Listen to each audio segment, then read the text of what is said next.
Alright guys, for the first round, my opponent's first Pokemon is an Origin Giratina. So this is a very good start because his Giratina did actually have a Ghost type moves, and most of Giratina's movesets consists of Ghost type moves, so we would be resisting all those Ghost type moves because my Alolan Muck is a Poison and Dark type Pokemon. Ghost types do not have effective damage against Dark types, so we did actually make a swap out into a Togekiss to counter that. Because Togekiss being a Fairy and Flying type Pokemon, those charms will be doing a good amount of damage against my Alolan Muck because once again I did make a swap out into my Swampert. My Swampert will mainly be my only counter against this Togekiss because Chestnut, my other Pokemon in the back, is a Grass and Fighting type Pokemon. Fairy types will be doing super effective damage against Fighting types. My Hydro Cannon does charge up right here. It is going to be doing a good amount of neutral damage. His Togekiss will probably be able to go for the farm down on my Swampert, which is totally fine because I will be able to make a swap out into my Alolan Muck. Good thing I didn't actually throw in the Acid Spray right there. I was planning to throw in the Acid Spray because it surely will not faint that Togekiss, but be close to fainting him close enough so that my Alolan Muck will be able to go for the hard farm down with his Snarl. She did make a swap out into Swampert, so once again I didn't throw in that Acid Spray because Acid Spray will be resisted due to ground types being not very effective, or poison types being not very effective against ground types.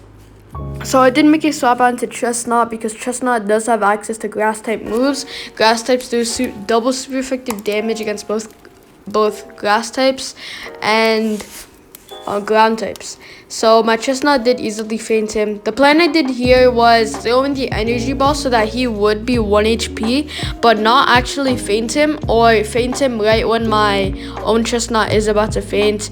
I did faint him right there. As you guys saw there, I did allow that Togekiss to do as much damage as possible.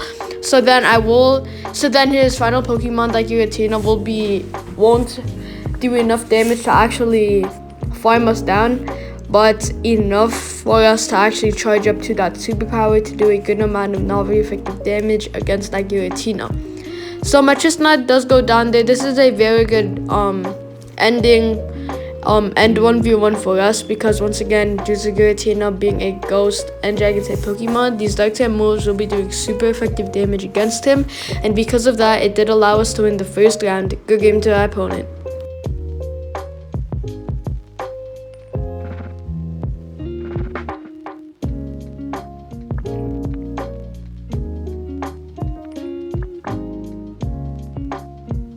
Alright guys, for the second round, my opponent's first Pokemon is a Roserade. Roserade is a Grass and Poison type Pokemon, so this will be a very good start for us because we will be resisting all of those Poison and Grass type moves. Poison types do not have very effective damage against Poison types, and Grass types do not have very effective damage against Poison types as well. So that Weather Ball did do a good amount of damage. I do know that the Weather Ball that he is using is a Fire type Weather Ball. I do know that Roserade does have access to that. So it did do a good amount of neutral damage. I didn't actually throw in a shield for the first Weather Ball he did throw, but since he did actually throw in a shield for my Dark Pulse, my first Dark Pulse that I did throw, I am going to mirror that shield and throw in a shield for his second Weather Ball. So I do have to get this excellent off because I did see that he probably wasn't going to actually throw in another shield, because if he did, then he would have been throwing in 2 shields for only 1 Pokemon. So both of us are very low. We do actually get the first faints on that Roserade, but good thing because my Dark Pulse is charged up right here, and we'll be doing a good amount of neutral damage against this Rhyperior. Right now, I'm thinking if I should make a swap out into my Swampert or my Chestnut. I do decide I am going to make a swap out into my Chestnut, only because Grass types will be doing double super effective damage, and we will also be resisting his ground type move, which is a Mud Slap. My opponent's second Pokemon is actually a Gallade. I do know that Gallade will be countering this whole team because Gallade does have access to Psychic type moves, and he will be doing super effective damage against Fighting types, and those grass types will be doing double super effective damage against my Swampert. So good thing I did have an extra shield to throw in for that Leaf Blade, because it definitely or surely would have fainted my own Swampert. So right here I do see that I will be able to get to my Hydro Cannon before he does charge up to another Leaf Blade. That is very good, because we do just want to get off as much damage as possible. Not to faint him, but to be close to fainting him. So my Chestnut will be able to come in, farm him down, and then see what his final Pokemon is. So that Leaf Blade does faint our Swampert there. Does instantly faint us, because once again it does do double super effective damage. Those psychic type moves are taking a good amount of damage from my Chestnut, but not enough to actually faint him, because we still had a good amount of HP. My opponent's final Pokemon is a Rhyperior that we will easily take care of, because that Energy Ball did one-shot him, instant one-shot, allowing us to win the second round. Good game to our opponent.